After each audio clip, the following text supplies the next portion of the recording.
Bonjour à tous et bienvenue sur ce nouveau tuto de NinJavaScript. Cette vidéo est le 12e épisode de la série Comment créer un projet Angular. Dans l'épisode précédent, nous avons vu ensemble comment configurer sur notre application l'auto-prefixing CSS automatique avec autopréfixeur de PostCSS, BrowserList, CanIUse et Google Analytics. Les 4 dernières vidéos nous ont plongé dans l'univers des feuilles de style et plus spécialement avec le préprocesseur CSS Sass. Si vous n'avez pas encore vu ces vidéos et que vous n'êtes pas familiarisé avec les préprocesseurs CSS, je vous recommande de les visionner avant de continuer cette vidéo afin de ne pas être perdu sur ce sujet. Aujourd'hui, et toujours dans le cadre des best practices et des feuilles de style de l'application de Dashing.js 2, nous allons voir ensemble comment intégrer à notre projet des polices, soit des polices d'écriture ou alors des polices d'icônes, et nous verrons ensemble les différentes manières de les importer et comment bien les utiliser. Allez, installez-vous, on démarre tout de suite.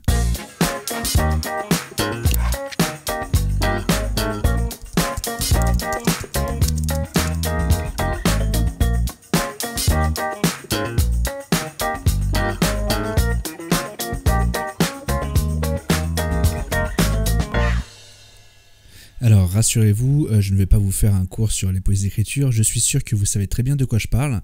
En revanche, on va plutôt se pencher sur les sites où l'on trouve des polices d'écriture et les différents services proposés. Assurément le plus connu et le plus utilisé de nos jours, je cite évidemment Google Font bien sûr.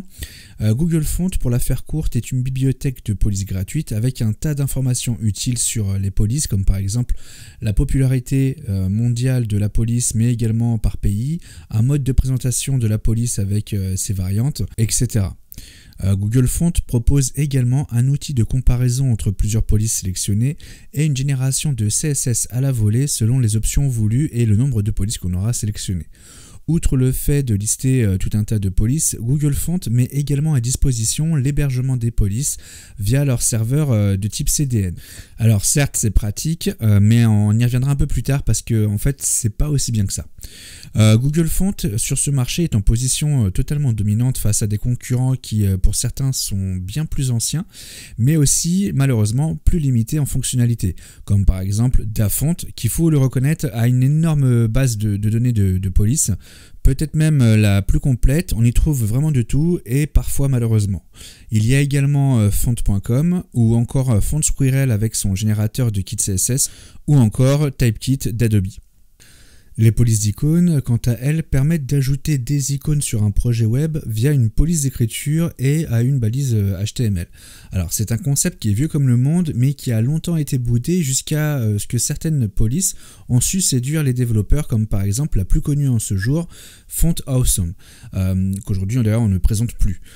Mais beaucoup d'autres lui ont emboîté le pas et aujourd'hui la liste des polices d'icônes est très longue et très variée. On peut par exemple avoir une police d'icônes spécialisée dans les logos sociaux, les logos d'outils d'administration, etc., etc.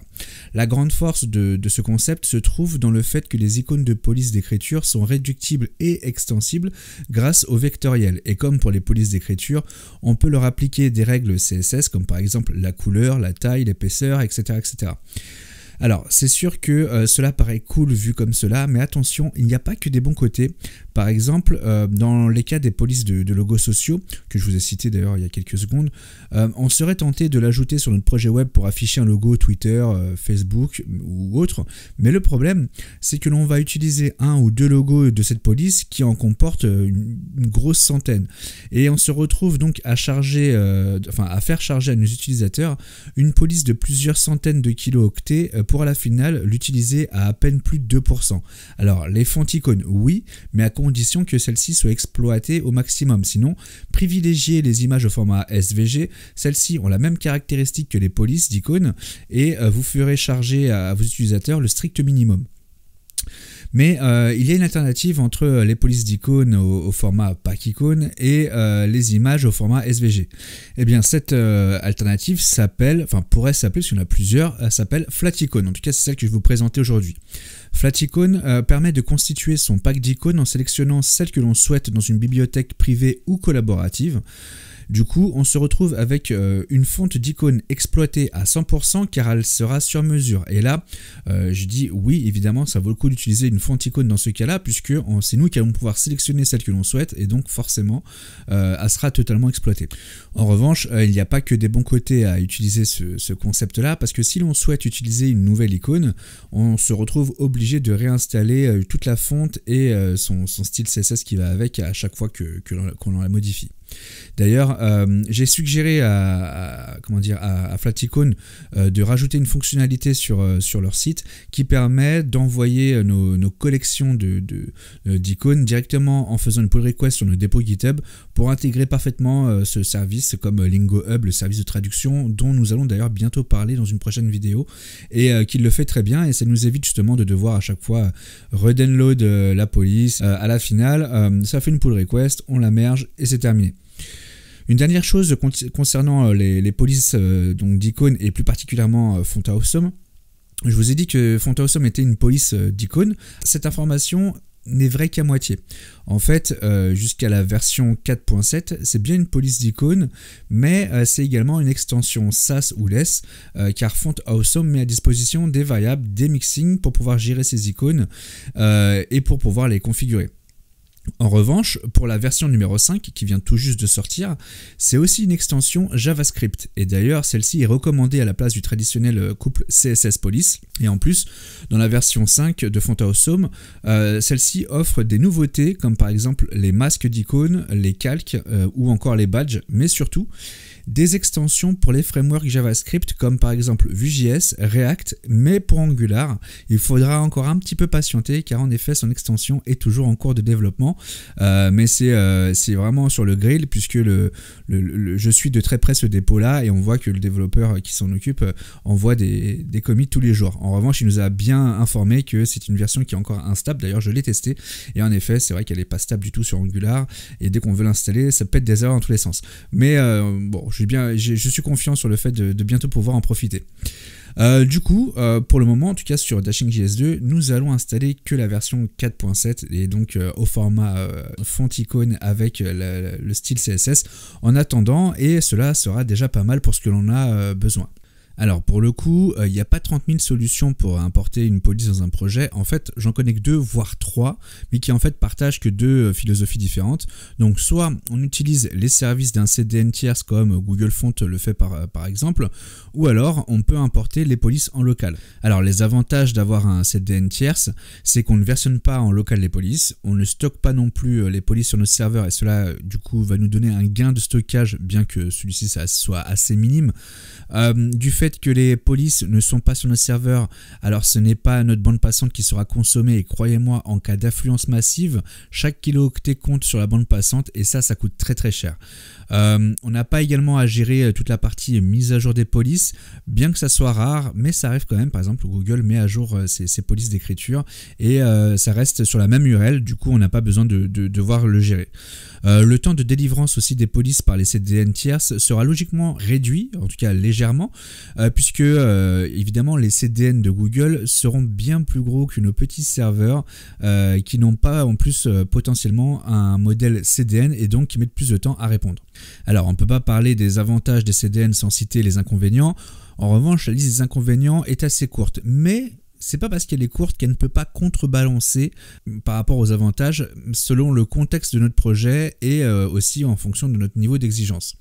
Alors le fait que le CDN tierce ne soit pas sur notre serveur, il y a un risque que celui-ci, lorsqu'il est hors service, au même titre que notre serveur d'ailleurs qui peut être aussi hors service, ça arrive, il peut arriver que donc le CDN soit hors service et que nos serveurs à nous soient disponibles au même moment. Du coup, on se retrouve avec un site qui ne pourra pas gérer l'affichage de nos polices puisqu'elles ne sont pas disponibles, et cela générera des bugs d'affichage indépendamment de notre volonté.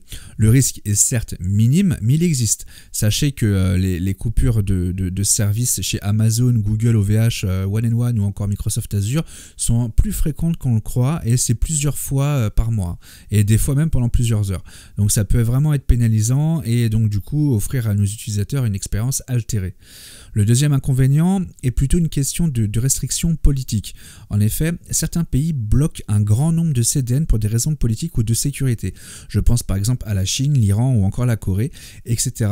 Et cela vaut aussi pour les librairies comme jQuery et Bootstrap qui sont hébergés sur des CDN. Méfiez-vous lorsque vous utilisez des CDN, surtout quand vous travaillez à l'international, parce que vous risquez d'avoir justement des blocages sur votre site à cause du fait que les CDN ne sont pas accessibles dans certains pays. Le troisième inconvénient concerne les projets hébergés hors ligne, comme par exemple les applications hybrides mobiles qui souvent, eux, n'ont pas de réseau télécom quand on passe dans un tunnel ou qu'on n'est pas couvert par la 3G ou quoi. Ou encore les applications qu'on développe comme par exemple celle Ensemble actuellement et qui sera hébergée sur un Raspberry Pi.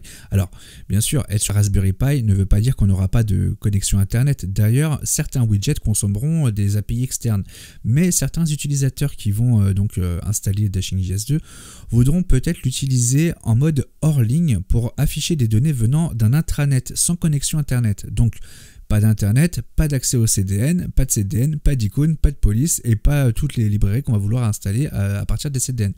Voilà pourquoi les CDN tierces sont à proscrire. Du coup, il ne nous reste qu'une seule solution, c'est l'importation en local. Et c'est exactement ce que nous allons faire ensemble dès maintenant en important PhotoAwesome et une bibliothèque personnalisée de Flaticon directement sur notre projet ainsi qu'une police d'écriture via Google Fonts. Dans un premier temps, ce qu'on va faire, c'est qu'on va aller mettre en place la police d'écriture via Google Fonts. On va sur Google Fonts. Donc font.google.com. Et du coup, là on arrive sur l'interface avec la librairie de toutes les bibliothèques qui sont disponibles, avec des filtres ici de recherche, comme par exemple si on veut des polices en shérif ou sans shérif, enfin bref, tout ce que l'on souhaite. D'ailleurs, on pourrait par exemple garder que des polices qui ressemblent à des polices d'écriture manuscrite. Voilà. Et on a également la possibilité de les trier et également de chercher directement via leur moteur de recherche. Donc nous, on va installer une police d'écriture qui est assez populaire aux États-Unis, qui s'appelle Popin. Voilà. Et lorsque l'on est sur le détail de la police, donc on voit un exemple d'utilisation. On voit également les variantes associées à cette police. Donc l'italique, le black, le bold, également si on la met en light, etc., etc. On voit ici les cas d'usage, donc c'est ce que je vous disais, on voit des statistiques liées à cette police, ainsi que le nombre de téléchargements de cette fonte. Donc voilà, on voit qu'elle est beaucoup plus populaire aux États-Unis qu'en France, mais bon, c'est une police qui est assez utilisée en règle générale. Donc ce que l'on peut faire, c'est la sélectionner. Hop, là on voit que ça l'a mis dans notre sélection personnelle et il nous indique donc comment l'utiliser. Donc là évidemment il nous propose de l'utiliser via son CDN et ensuite il suffirait d'appeler en style CSS font family Popin pour pouvoir profiter de cette police.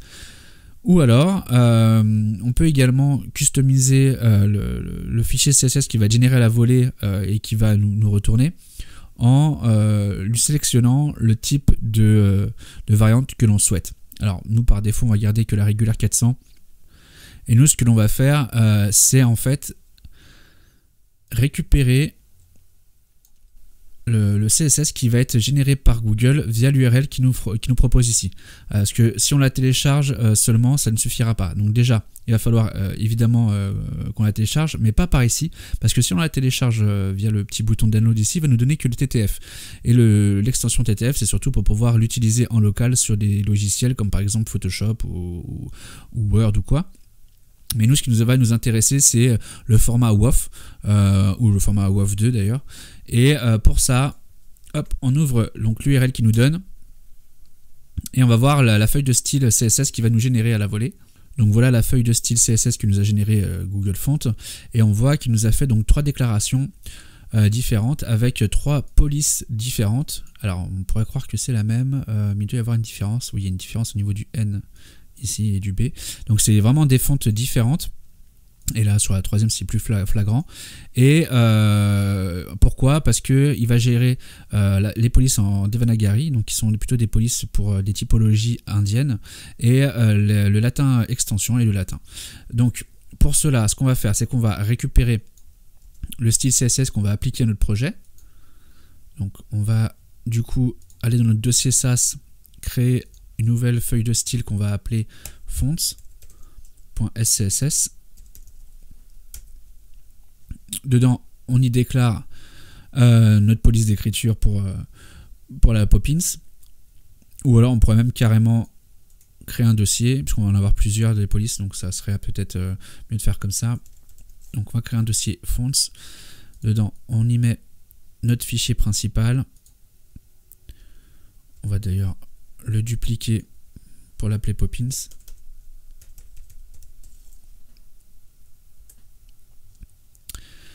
Et dans Font, on fera juste un import de Poppins. Et ensuite, quand on aura d'autres polices d'écriture, on va pouvoir directement les inclure dans le dossier, enfin dans le fichier Fonts. Et le fichier Fonts sera inclus dans le fichier style.css. Donc, alors là, on se retrouve avec 3 déclarations CSS pour la police Poppins.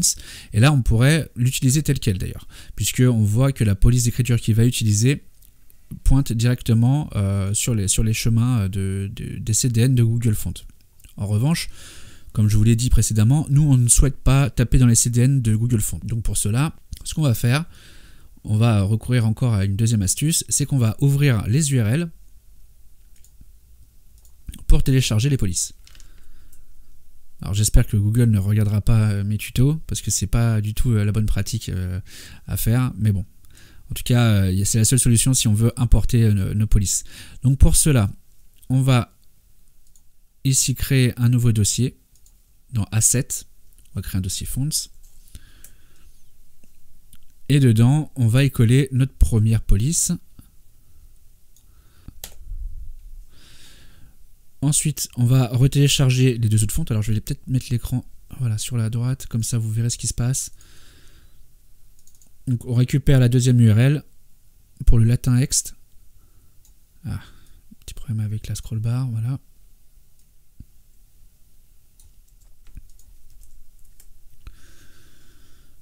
Et ensuite la troisième. Voilà, et on voit que les polices se sont téléchargées ici. Donc la première, on l'a déjà mis dans notre dossier Asset Fonts. On va récupérer donc les 2 autres.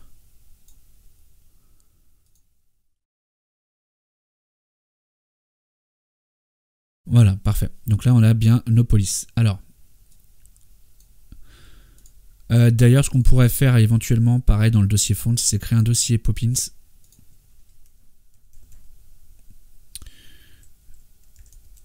Voilà, et y glisser dedans les 3 variantes.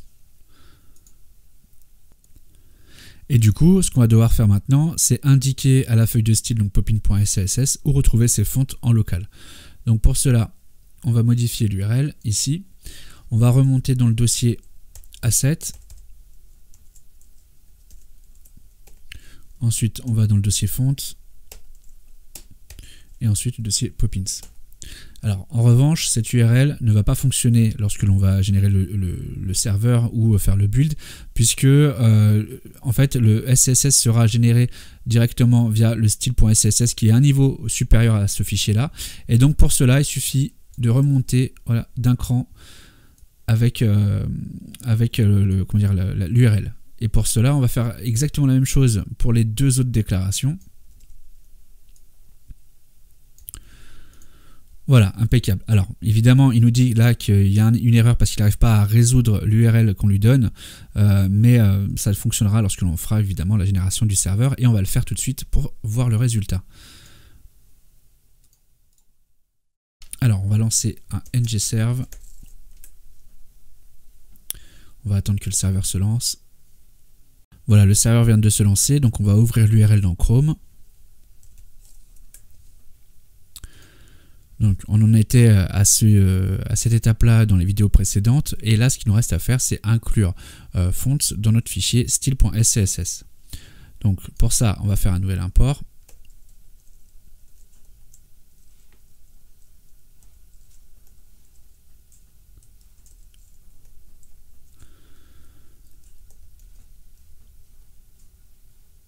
Voilà, et ensuite on va modifier la fonte de toute notre application grâce à cette déclaration qui est ici. On utilisait donc Verdana par défaut, et là on va utiliser donc maintenant Poppins.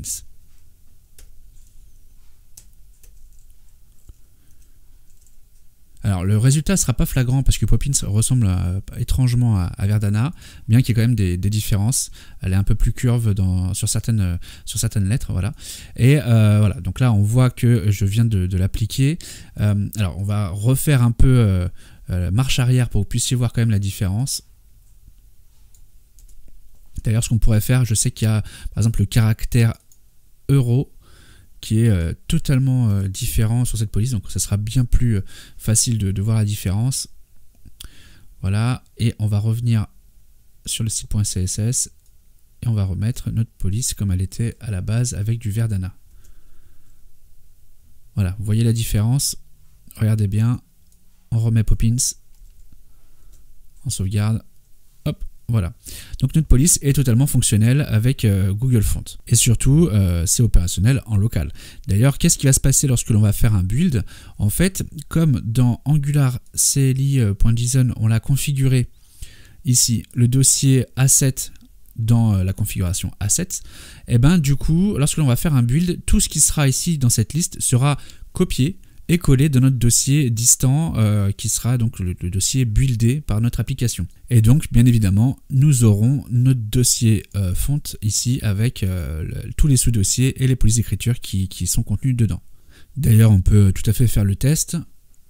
On va ouvrir une console, voilà, et on fait un ngbuild. Alors je ne vais pas lancer le build de notre application démo, mais on va faire un simple ngbuild qui va donc créer une version buildée de notre projet dans le dossier dist à la racine de notre arborescence, et on va voir si nos polices sont bien là où elles devraient se trouver. Voilà, il vient de terminer le build.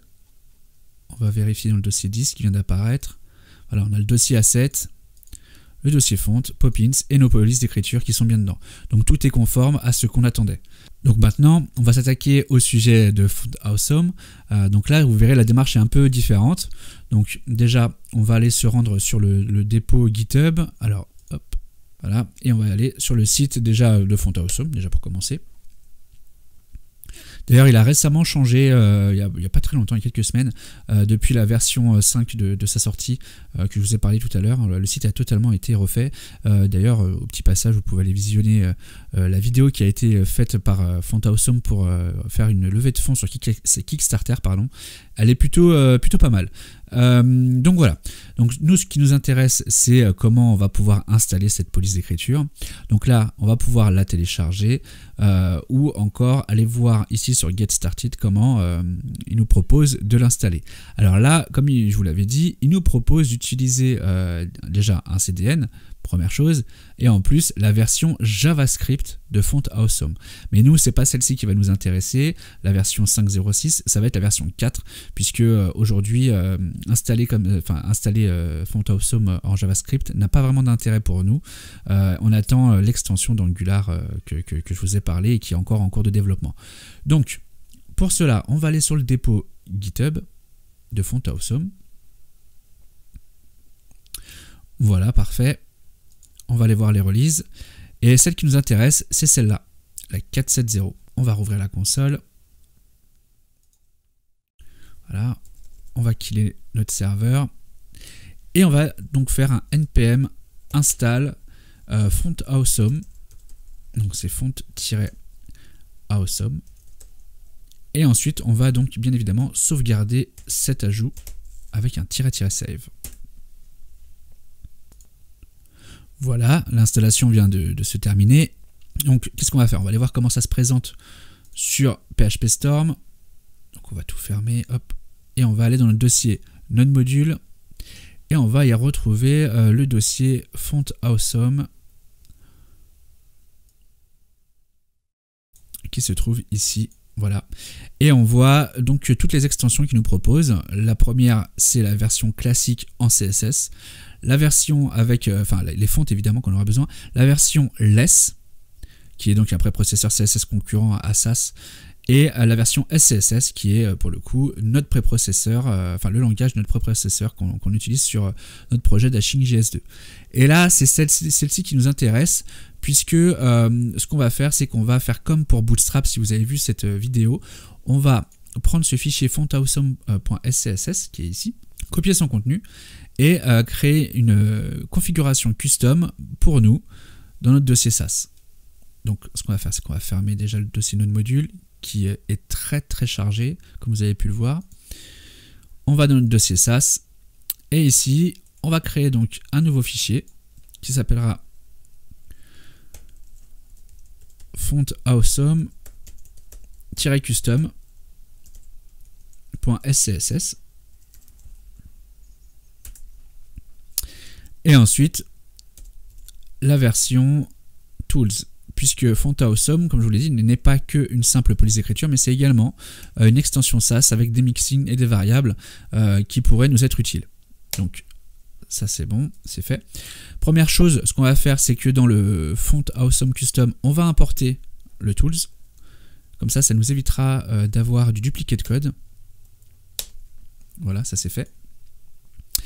On va commencer donc par configurer le fontawesome tools. Et on va donc récupérer que les déclarations, enfin les imports de fontawesome qui nous intéressent, en tout cas pour la partie tools. Donc pour ça, hop, on ouvre ce fichier là. Et là, ce qu'on va devoir utiliser, ça va être ces trois premières déclarations, les variables, les mixings et le path. Donc on les met ici. Et une autre chose qu'on va devoir rajouter, c'est la variable qui permet de définir, enfin d'indiquer à fontawesome où sont localisées ces fontes, vu qu'on a déplacé le dossier. Et évidemment, ce qui est bien, c'est que fontawesome a un dossier variable qui est ici. Donc d'ailleurs, on va l'ouvrir dans ce dossier-là, variable, et on voit qu'ici, il a une variable qui déclare où est localisée ces fontes, et avec l'option, enfin l'attribut default, qui veut dire que il définit cette variable-là à cet endroit-là seulement si elle n'est pas déclarée préalablement. Donc ça veut dire que si nous, on importe ce fichier variables et que au préalable, on aura déclaré cette variable-là, celle-ci ne sera pas écrasée avec cette valeur. Sachant que toutes ces variables qui sont ici sont des configurations que l'on va pouvoir paramétrer nous-mêmes. Alors, on a différentes possibilités, comme par exemple choisir la version que l'on veut utiliser, choisir le préfixe que l'on veut utiliser, si on veut définir la taille de la police, etc., etc. Donc nous, ce qui nous intéressait ici, ça va être juste cette partie-là que l'on va mettre donc dans notre dossier fontawesome tools.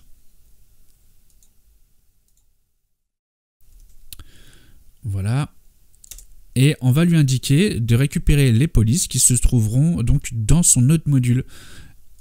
Et donc du coup, on va remonter donc dans les dossiers. On va aller dans notre module.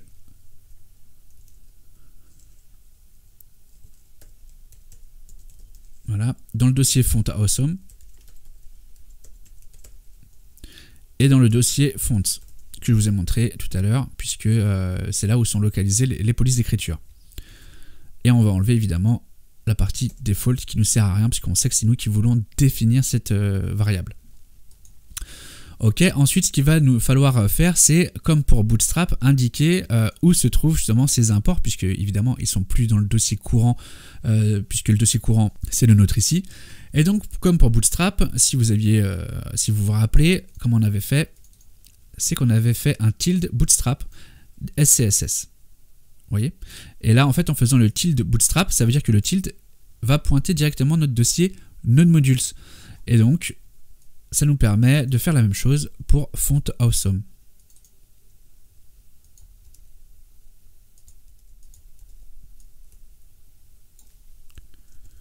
Voilà, fontawesome. Parfait.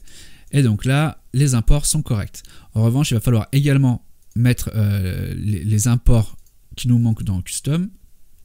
Donc on va retourner sur ce dossier-là, voilà. Et on va récupérer donc le core, le larger, etc. etc. Et tous ces imports-là vont générer du CSS, contrairement au path, au mixing et aux variables. Donc du coup, il faut qu'on les mette dans notre fontawesome custom. Et là, comme pour la partie tools, il va falloir évidemment définir où il va pouvoir trouver ses imports. Et donc ça va passer par le tilde, node module. Donc là on y est et on va faire font awesome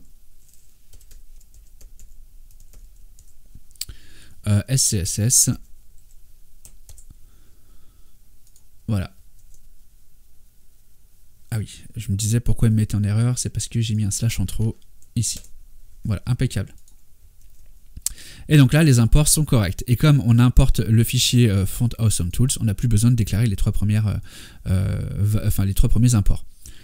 Donc maintenant, ce qu'on peut faire, c'est déclarer dans notre fichier tools qu'il faut importer font awesome tools. Donc on va rajouter un import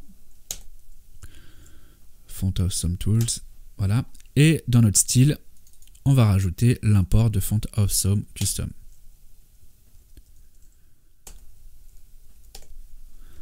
Voilà, impeccable. Et pour pouvoir tester tout ça, donc déjà, on va relancer notre serveur.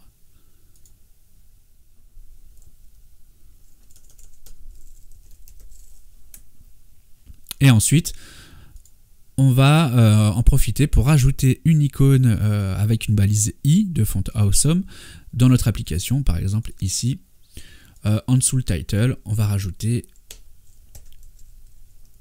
la balise i avec une classe FA pour font awesome et ensuite le nom de l'icône que l'on souhaite. Et d'ailleurs, vous voyez qu'on a de l'autosuggestion via PHP Storm parce qu'il connaît les déclarations qu'on vient de lui importer. Et donc du coup, on va mettre FA Magic pour avoir la baguette magique de font awesome. Voilà, et là on voit qu'elle est apparue ici. D'ailleurs, on pourrait un peu l'agrandir parce que là on voit pas grand chose. Donc ce qu'on va faire, c'est qu'on va rajouter une classe FA 3x par exemple. Voilà, et là c'est bien plus clair, on la voit. Donc font awesome est totalement opérationnel sur notre projet Dashing.js 2. Donc maintenant on va s'attaquer donc au troisième sujet et dernier sujet, c'est la police d'écriture Flaticone. Et pour ça on va commencer par aller sur le site de Flaticone. Alors hop, on va agrandir un peu la fenêtre de Chrome, on va fermer ça et ça. Voilà. Et on va aller donc sur flaticone.com. Voilà, donc ensuite il va falloir se loguer. Voilà, donc je viens de me connecter et là on voit que lorsque l'on est logué, on a un nouveau menu qui apparaît qui est My Icons Collection et ça nous permet de pouvoir faire une sélection d'icônes que l'on souhaite packager. Et donc par exemple on va aller ici sur les réseaux sociaux, enfin sur les logos des réseaux sociaux, pardon. On va par exemple prendre l'icône de GitHub, alors on va la rajouter avec ce bouton qu'il y a ici. Voilà, et on va rajouter également l'icône de YouTube, parce qu'on pourrait par exemple faire un widget qui va remonter le nombre d'issues de Dashing.js 2 et le nombre de vues sur YouTube via les vidéos que je fais actuellement. Et on va télécharger ensuite le package qui va nous générer à la volée. Donc là, il nous propose différentes options, soit on télécharge que les PNG, soit les SVG, soit les EPS, soit les PSD, ou alors Icofont. Et c'est celui-là qu'on va prendre. Donc, on va le prendre en téléchargement gratuit et on créditera l'auteur. Voilà. Et le pack est donc arrivé dans notre barre de téléchargement en bas. Et on va donc l'importer maintenant dans notre projet. Donc, on va ouvrir l'archive pour voir ce qu'elle contient. Voilà. Et on voit qu'elle contient les fontes avec un fichier CSS et SCSS. Donc nous, ce qui nous intéresse, ça va être évidemment le fichier SCSS. Donc on va mettre la fenêtre voilà, à gauche, que l'on va rajouter dans notre dossier fonts. Voilà ici. Et les polices d'écriture, donc on va récupérer par exemple que la WOF, on n'a pas besoin des autres, que l'on va mettre également dans notre dossier asset fonts. Et là, on va créer un nouveau dossier Flaticone. Et on met dedans la police en WOF. Parfait. Donc là, il va falloir que l'on édite maintenant notre fichier flaticones.scss. Et on voit voilà, tout le style qu'il fait. Alors en plus, le petit problème de Flaticone, c'est qu'il nous indente ce fichier-là un peu n'importe comment. Bon, c'est de la génération à la volée, donc on va pas être méchant, mais voilà. Donc je viens de le nettoyer. Et on voit qu'il nous fait pas mal de déclarations. Et d'ailleurs, il nous génère également des variables. Alors nous, les variables, on va pas en avoir besoin, parce que là, l'objectif, c'est de faire le ménage sur ce fichier-là, bien évidemment. Et il y a pas mal de choses dont on va se passer, comme par exemple ça, qui est plutôt pour le responsive, pour pouvoir utiliser la fonte au format SVG, mais on va pas l'utiliser du tout, on va garder que le format WOF. D'ailleurs, comme on va utiliser que ça, on va retirer toutes les autres déclarations. Voilà. Et ensuite, on peut également... ouais, on va laisser peut-être la date de création, ça nous donnera une indication de quand on l'a ajouté plus tard, quand on reviendra dessus. Voilà. Et ensuite, il va falloir également lui indiquer où trouver sa police, au même titre que ce qu'on a fait pour Poppins. Voilà, on a été remonté dans le dossier Asset, Font, voilà, etc. Donc on va faire la même chose pour Flaticons.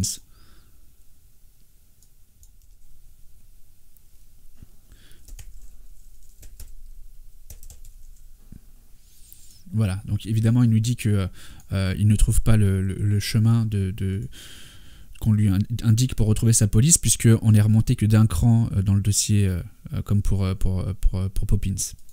Ensuite, ce qu'il va falloir faire, c'est importer cette fonte dans, ce fichier SSS de Flaticons dans le fichier fonts, ici. Donc on va faire un nouvel import. Et on rajoute Flaticon. Voilà, parfait. Donc là, on a déjà importé la police chez nous. Donc on va faire le même test. On va aller rajouter ici une nouvelle icône. Donc ce sera l'icône de YouTube. Donc pour ça, ça fait pareil que pour Font Awesome. On rajoute une balise i avec une classe. Cette fois-ci, ce ne sera pas FA mais FI pour Flaticon. Et ensuite, on va donc devoir rajouter la classe CSS qui correspond à notre icône. Alors, on va fermer la balise et on va aller voir quelle est cette classe CSS. Et elle s'appelle Flaticon YouTube. Ou GitHub. On va prendre peut-être GitHub. Hop, allez. On la rajoute ici. On va fermer l'archive WinRAR et vérifier si elle s'affiche bien. Voilà, on voit qu'elle s'affiche bien. Donc, Flaticons est totalement opérationnel sur notre projet. Et d'ailleurs, ce qui est bien, c'est que du coup, cette collection elle peut être participative, puisqu'on peut la partager via le lien qui est ici, il me semble. Voilà, ici, en faisant un partage. Et donc, à chaque fois que l'on aura des nouveaux composants à développer ou des nouveaux widgets et qu'on voudra des nouvelles icônes, on les sélectionnera. Par exemple, celle-là ou celle-là. Et puis, on peut aller dans d'autres polices, par exemple, dans d'autres packs. Voilà. On peut aller ici, se dire, ok, on va prendre peut-être une icône de ce pack-là, on va prendre celle-là ou celle-là. Et on refait la même manipulation, ça veut dire qu'on va télécharger, un peu pénible cette pub ici, hop, voilà. On va télécharger notre pack, remplacer le fichier flaticon.scss, remplacer les polices qui ont été générées, et du coup, toutes les polices que l'on aura de Flaticon seront opérationnelles. Donc voilà, donc là vous venez de voir comment ajouter des polices d'écriture et des polices d'icônes sur notre projet Dashing.js2 en local, et de 3 façons différentes avec Flaticon, Font Awesome et Google Font. Voilà, cette vidéo est maintenant terminée. Comme d'habitude, je vous mets tous les liens utiles en description de cette vidéo. N'hésitez pas à me laisser un commentaire si vous avez des questions ou des remarques. J'espère que ce tuto vous a plu et si c'est le cas, dites-le moi en cliquant sur le petit pouce like. C'est un petit encouragement qui ne coûte rien et qui me donne la motivation de faire encore plus de vidéos. Vous pouvez également vous abonner à la chaîne pour rester informé des prochains tutos. Maintenant que nous sommes prêts à rédiger du code en TypeScript, en Sass ou en HTML, il va falloir que l'on mette en place des outils de nettoyage automatique de code. Du coup, dans le prochain épisode, nous allons voir ensemble comment installer et configurer Prettier. Merci à tous pour le visionnage et je vous donne rendez-vous dans la prochaine vidéo.